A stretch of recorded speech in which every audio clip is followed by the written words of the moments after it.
सवित्री मैया की जय। पारंपरिक मानता है कि वट सावित्री व्रत करने से पति की आयु लंबी होती है और परिवार में सुख समृद्धि बनी रहती है। यही नहीं, अखंड सौभाग्यवती भव का भी आशीर्वाद प्राप्त होता है। ऐसा इसलिए होता है क्योंकि इस दिन से जुड़ी पारंपरिक कथा प्रचलित है। ऐसा माना जाता है कि मध्य देश में अश्वपति नाम के धर्मात्मा राजा का राज था और उनकी कोई संतान नहीं थी। राजा ने संतान प्राप्ति के लिए यज्ञ करवाया, जिसके शुभ परिणाम के बाद उनके घर एक कन्या का जन्म हुआ। इस कन्या का नाम सावित्री रखा गया।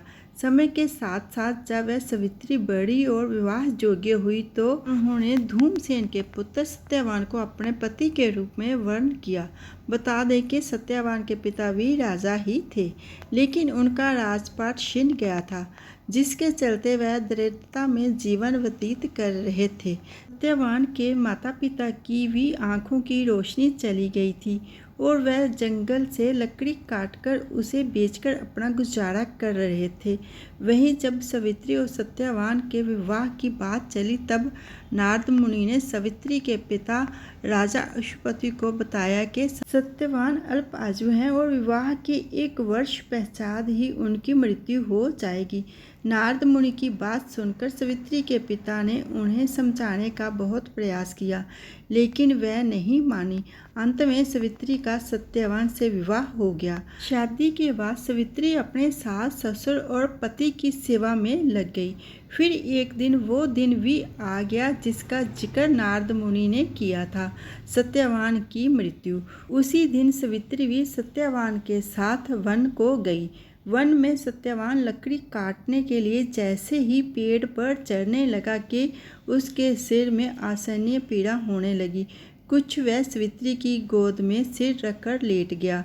कुछ ही समय में उनके समक्ष अनेक दूतों के साथ स्वयं जमराज खड़े हुए थे। जमराज सत्यवान की आत्मा को लेकर दक्षिण दिशा की ओर चलने लगे। पतिव्रता सावित्री भी उनके पीछे पीछे चलने लगी। आगे जाकर जमराज ने सावित्री से कहा, हे पतिव्रता नारी, जहाँ तक मनुष्य साथ दे सकता है तुमने अपने पति का साथ दे दिया, अब तुम लौट जाओ। इस पर सावित्री ने कहा, जहाँ तक मेरे पति जाएंगे वहाँ तक मुझे जाना चाहिए, यही सनातन सत्य है। जमराज सावित्री की वाणी सुनकर प्रसन्न हुए और उनसे 3 वर मांगने को कहा। जमराज की बात का उत्तर देते हुए सावित्री ने कहा, मेरे सास ससुर अंधे हैं, उन्हें नेत्र ज्योति दें। जमराज ने तथावस्तु कहकर उसे लौट जाने को कहा और आगे बढ़ने लगे, किंतु सावित्री जम के पीछे ही चलती रही। जमराज ने प्रसन्न होकर पुण्य वर मांगने को कहा। सावित्री ने वर मांगा, मेरे ससुर का खोया हुआ राज्य उन्हें वापस मिल जाए। इसके बाद सावित्री ने जमदेव से वर मांगा, मैं सत्यवान के 100 पुत्रों की मां बनना चाहती हूँ, कृपा कर आप मुझे ये वरदान दें।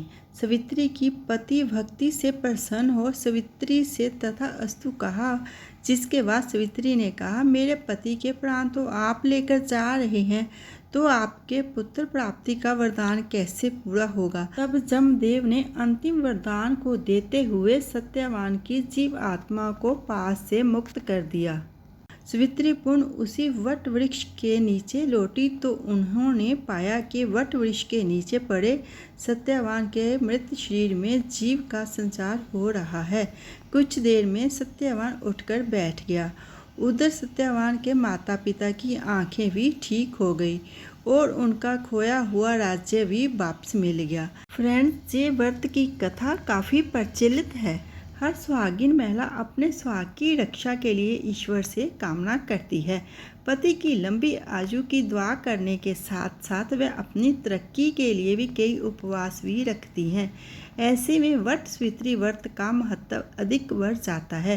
ये उपवास हर सुहागिन महिला के लिए खास होता है। वट सावित्री व्रत के दिन सुहागिनें पूरे विधि विधान से पूजा करती हैं। इस दौरान कुछ महिलाएं निर्जला उपवास भी रखती हैं।